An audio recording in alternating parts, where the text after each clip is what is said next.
नमस्कार, बहुत स्वागत है आपका एबीपी गंगा में। आप देख रहे हैं उत्तराखंड प्राइम और मैं हूं आपके साथ आयुषी नेगी। और बुलेटिन की शुरुआत करेंगे एक बड़ी खबर के साथ। देहरादून से बड़ी खबर आपको बता दें, आयुर्वेद विश्वविद्यालय पर शासन का शिकंजा। शासन ने विश्वविद्यालय की वित्तीय शक्तियां वापस ले ली है और वित्तीय गड़बड़ियों को लेकर यह फैसला लिया गया है। यूनिवर्सिटी के वित्तीय अधिकारी डीएम को सौंपे गए हैं। ये अधिकार जो है अब डीएम को सौंप दिए गए हैं। सचिव आयुर्वेद की तरफ से आदेश जारी हो गया है। कुलपति ने शासन के आदेशों पर अब सवाल उठाए हैं। सचिव आयुक्त को कुलपति ने पत्र लिखा है। वित्तीय अधिकार डीएम को दिया जाना नियम संगत नहीं है, कुलपति ने ये बात कही है। तो ये बड़ी खबर आपको बता दें, देहरादून से आयुर्वेद विश्वविद्यालय पर शासन का शिकंजा। और चलिए रवि कैंथुरा फिलहाल इस खबर पर और ज्यादा जानकारी के लिए सीधा लाइव हमारे साथ जुड़ रहे हैं। रवि, पहले विस्तार से पूरे मामले के बारे में आपसे जानना चाहेंगे और अपडेट क्या है फिलहाल?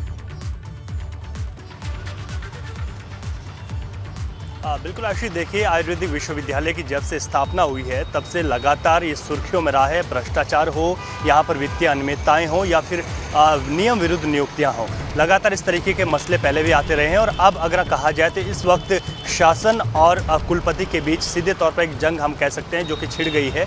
ऐसे में जब जो वित्तीय अनियमितताएं थी उसके पहले ऑडिट भी कराया गया था, जिसमें ये चीज़ें स्पष्ट हुई हैं कि वित्तीय अनियमितताएं और जो बहुत सारी नियुक्तियां हैं वो यहाँ पर नियम विरुद्ध की गई थी। और उसके बाद जब ऑडिट किया गया फिर भी विश्वविद्यालय की ओर से इस पर कोई एक्शन नहीं लिया गया।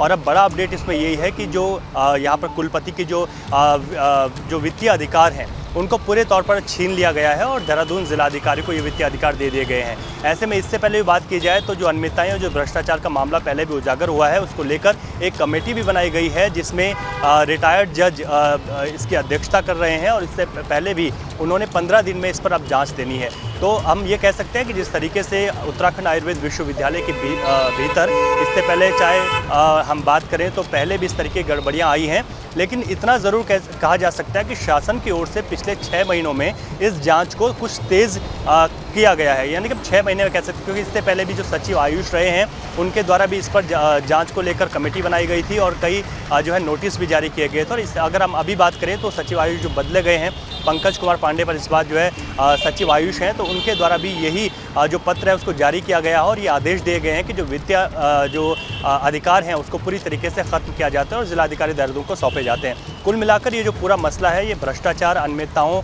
और जो नियुक्तियां हैं, नियम विरुद्ध नियुक्तियां, उनको लेकर से जुड़ा हुआ है। और यही वजह है कि उत्तराखंड आयुर्वेद विश्वविद्यालय में इस तरीके के मसले जो है हमेशा ही आगे आते रहते हैं। लेकिन इस बार ये देखना होगा कि इस पूरे मसले पर किस तरीके से शासन की जांच भी पहुंच पाती है, क्योंकि इससे पहले भी सचिव आयुष रहे हैं उनके द्वारा कई इसमें जांचें बैठाई गई, लेकिन उसका अंतिम उस पर निर्णय क्या हुआ, किस पर कार्रवाई हुई, ये चीज़ें स्पष्ट नहीं हो पाई और खुलकर बाहर नहीं आ पाई।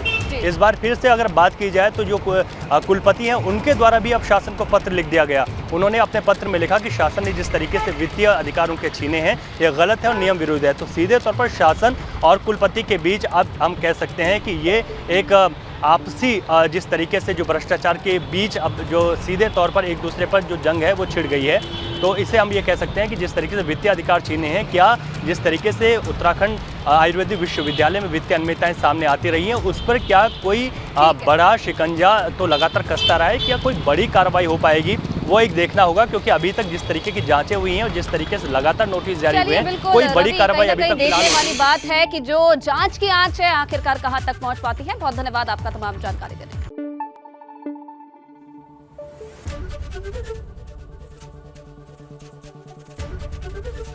एबीपी गंगा, खबर आपकी, जुबान आपकी।